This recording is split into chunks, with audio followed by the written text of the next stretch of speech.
This is about the subliminal effect of seeing images or likenesses of real life items in art. If you're an artist, you can use this lore to design your art in a positive subliminal way. Or if you're a designer or a house owner, you can use this lore to pick your decor so that it will have positive influence on whoever looks at it or sees it out of the corner of their eye even. So I want to begin by talking about thresh.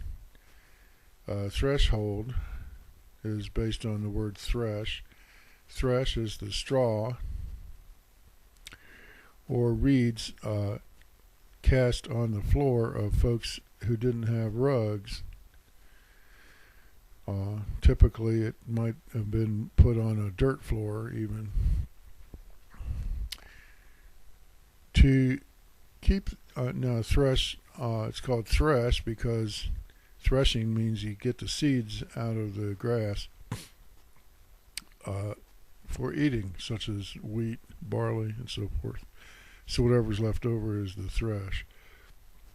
Cast on the floor, a piece of wood is stuck in the door frame, and that keeps the thresh from sliding out of the room. So it's called a threshold. Now the thing about a threshold is it's not inside the house and it's not outside the house. It's between the inside and the outside. So metaphorically, the inside of the house being your unknowing or unconscious, your unaware bit of you, of your mind, and then the outside of the house being the bit that's aware, but typically it's aware of only the material world, of what's going on in the five senses. When it becomes aware of psychic phenomena, then it's becoming aware of the unaware, which is your inner part or bit.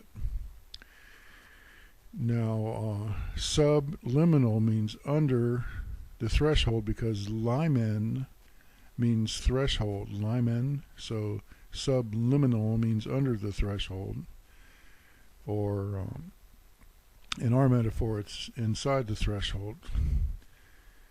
Means can't be seen by ordinary awareness. Then, so you also have the word limit, as in subliminal, limit, lintel, and border, and all these compared to the word threshold. So, in the Insider Art Winnin', we like to use better words. So, and symbol is not that good of a word. So we want to get people used to using the word token, which is a better word. Token has the same meaning. Now, the subliminal concept has been introduced to folks, and the buzz is about the nefarious use of subliminal images, meaning that they're hidden. They might even be images that you would recognize consciously if someone outlined them, but they're hidden. That's not what we're talking about. We're talking about an image that you see. There might be an image of a duck. We like to use the word likeness instead of image. Likeness is a better word than image. So I'll say a likeness of an ear of corn, and you consciously see it, but you don't, unless you have the psychic awareness, you don't, or the intuitive, introspective awareness, you don't see what message it's giving to your unaware mind. Now, the unaware bit of the mind is the bit that makes the decisions. Then the aware bit tries to rationalize the decisions so that they seem to fit in with the whatever the aware bit of the mind perceives in the outside world from the five senses, and to create and to fool itself into thinking that it made the decision. But it didn't. The decision was already made by the unaware mind. And the aware bit just tries to rationalize it, create what they call excuses. So these hidden symbols that people have been learning about before I recorded this have been used nefariously for sales, propaganda, and mass hypnosis by folks who would be, they aim to make themselves drovers of us. Now, drover, one kind of a drover is a teamster, but a drover is someone who drives an animal from one spot to another, such as a cow or oxen or team of horses, what have you. So these folks they want to make themselves drovers of us by using these unaware tokens nefariously to drive us, but we won't let them do that. We, on the other hand, wish to use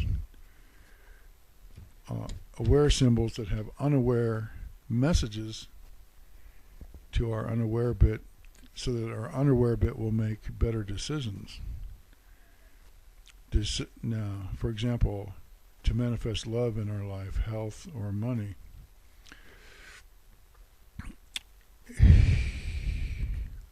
So we get our aims. Whatever your aim is, there's going to be a likeness that can be put into your art, or if you're an artist, or that can be put in your decor if you're a decorator or a homeowner, that will contribute to you getting that aim. If it's love, money, health, friendship, whatever it might be. So how mighty are the unaware tokens in getting for you what you want? I feel that they are as mighty as the flowers by a sickbed. A doctor is not going to go in to the patient and prescribe flowers and nothing else.